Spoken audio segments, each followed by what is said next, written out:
Ja, ek dink ons het 'n baie goeie span met baie vaardighede en baie talent gekies. Ek sien baie uit daarna om te sien hoe hierdie ouetjies gaan saamspeel. Ek dink ons het 'n baie gevaarlike back three.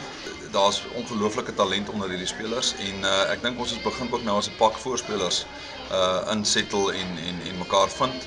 So ons het nou 'n tydjie al saam spandeer, so ek het hoë verwagtinge van hierdie span. En ek glo, jy weet, ek sien uit na die wedstryd en ek glo ons gaan nou 'n fondasie lê waarop ons kan bou. Daar's 'n paar agterspelers veral wat aan bietjie beserings het wat jy nie kon kies nie. Is dit vir jou bekommernis en as dit nie is nie, hoekom nie? Beserings is altyd 'n deel van die game, jy weet. 'n Ou kan nie daarvan af wegkom nie. Dit is nou maar net so en ek eerder nou beserings as wat ons dit later optel, maar ja, daar's omtrent 5 moontlike starters wat beseer is. Ek sê weer moontlike starters want die ouens wat in hulle plekke speel is ook ongelooflike spelers, jy weet. So dit hou ons bietjie terug, maar dit dwing ons ook om almal te sien en die ouens wat saam wêreldbeker toe gaan kry nou hulle guldige geleentheid om hulle self te bewys en ons diepte te toets, jy weet. So ek is vol moed en ek dink ons het 'n baie gevaarlike agterlyn.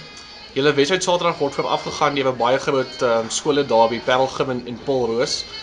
Dit sal obviously lekker wees vir as die mense agterbly en julle ook ondersteun in julle wedstryd. Ja, nee, dit sal fantasties wonderlik wees, jy weet. Soos ek sê en wat dit so eintlik exciting maak van die jong rugby en van die age group rugby, as ek dit so kan stel, is dat jy weet hierdie tyd verlede jaar het ons nog nie eens geweet ons gaan vir Andre Pollard kies nie en toe speel hy in so derby waar ons hom gaan kyk het. Ek dink nie eens hy het geweet ons was daar nie. En so jy weet niks is onmoontlik nie. Dalk sien ons nog 'n nuwe talent raak daar.